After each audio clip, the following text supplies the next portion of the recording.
اقرأ باسم ربك الذي خلق خلق الإنسان من علق.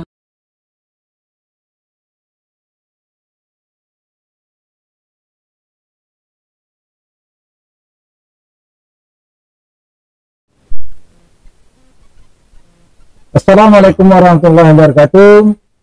Pemirsa yang budiman di mana saja berada, kembali kita bersama Bapak Dr. Andes Haji Iswan Muhammad Isa dengan kajian beliau yaitu tentang perangkat kesadaran. Dari episode yang lalu beliau menjelaskan tentang perangkat kesadaran yaitu sudur dan fuad. Untuk episode yang akan datang ini beliau akan coba membahas masalah kalbu. Untuk beliau kami persilakan. Assalamualaikum warahmatullahi wabarakatuh. Alhamdulillah, syukurillah, semoga kita dalam reda Allah. Pada episode ini kembali saya ingin menyampaikan perangkat kesadaran yang ketiga, yaitu qalbu. Pertama, kita sudah memahami apa yang dinamai dengan sudur, yang kedua fuad, nah yang ketiga qalbu. Nah, qalbu ini cukup menarik di dalam Al-Quran atau di dalam kita berdiskusi.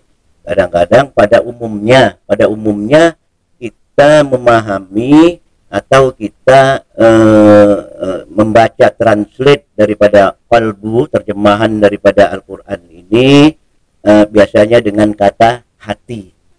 Nah, dengan kata hati, dan kita sudah bahas hati ini sebenarnya perasaan, hati dan segala macam ini berada pada kata sudur.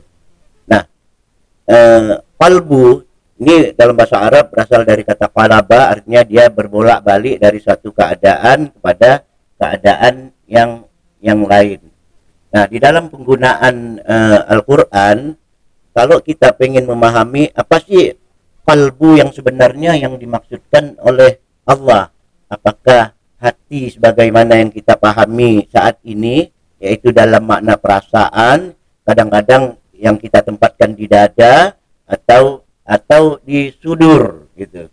Nah, untuk ini saya sebelum kita menyimpulkan apa makna daripada qalbu yang sebenarnya, mungkin kita melihat fungsinya dulu. Dari fungsi inilah kita bisa menyimpulkan qalbu ini sebenarnya apa gitu. Nah, fungsi yang pertama kalau kita lihat di dalam surah Al-A'raf 179. Allah berfirman, Allah mengatakan, walaqad zara'na li jahannam katsiran minal jinni wal ins, bahwa nanti sesungguhnya akan kami penuhi di neraka jahanam itu dari golongan jin dan manusia. Kenapa mereka dipenuhi, kenapa jin dan manusia ini dimasukkan Allah ke dalam neraka? Allah mengatakan lahum qulubun la yafqahuna biha. Lahum qulubun la yafqahuna biha. Nah, mereka itu mempunyai kalbu, tapi dengan kalbu itu mereka tidak gunakan untuk memahami. Yafqahun, untuk memahami. Jadi pertama fungsi kalbu adalah untuk memahami. Ini yang pertama. Yang kedua, kalau kita lihat lagi misalnya di surah Al-Hajj ayat 46. Allah berfirman, afalam yasiru fil ardi fatakuna lahum qulubun ya'qiluna biha. Apakah kamu tidak berjalan di muka bumi ini yang dengan kalbu kamu itu kamu bisa ya'qaluna biha, kamu bisa mempergunakan akalmu, bisa mempertimbangkan dengan kalbu itu. Nah, jadi yang kedua ini fungsi kalbu yaitu mempertimbangkan dengan akal. Ya'qiluna biha au adanu yasma'una biha, atau pendengaran kamu itu tidak kamu pergunakan. Ini. Nah, selanjutnya Allah mengatakan fa innaha la ta'mal absar. Bukan penglihatan kamu yang buta. Itu yang ditegaskan Allah. Walakin tapi sebenarnya ta'mal qulub yang buta itu, ta'mal qulub yang buta itu kalbu kamu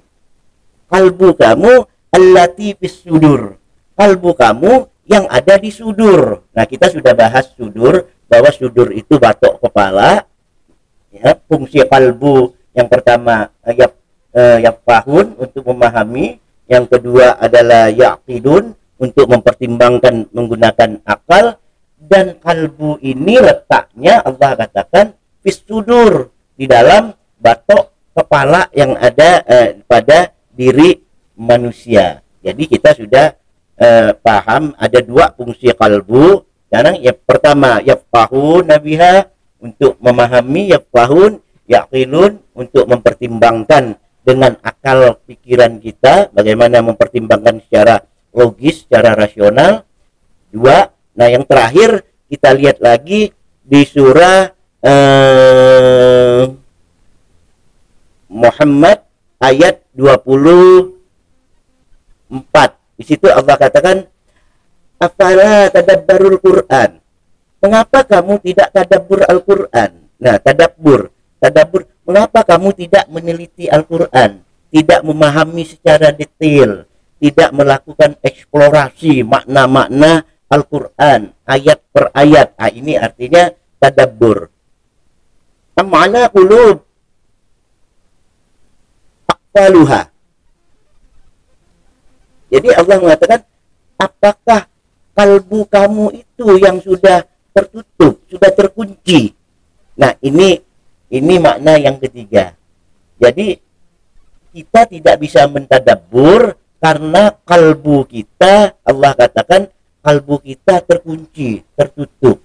Nah, dari ketiga ayat ini saya kira cukup untuk kita mengambil kesimpulan bahwa fungsi kalbu itu yang pertama adalah yafqahun untuk memahami, yang kedua yaqilun untuk mempertimbangkan menggunakan akal secara rasional, yang ketiga yatadabbarun supaya kita bisa mentadabbur, mengadakan penelitian dengan cara seksama ayat per ayat daripada Al-Quran. Artinya kalbu dalam konteks Al-Quran sebagaimana yang disampaikan Allah, sebagaimana ayat-ayat yang saya sampaikan tadi, maknanya lebih tepat, bukan lebih tepat lagi, malah maknanya bukan kalbu itu letaknya di dada, bukan kalbu itu letaknya di tempat lain. Dengan fungsi itu kita bisa memastikan bahwa kalbu yang dimaksudkan Allah, di dalam Al-Quran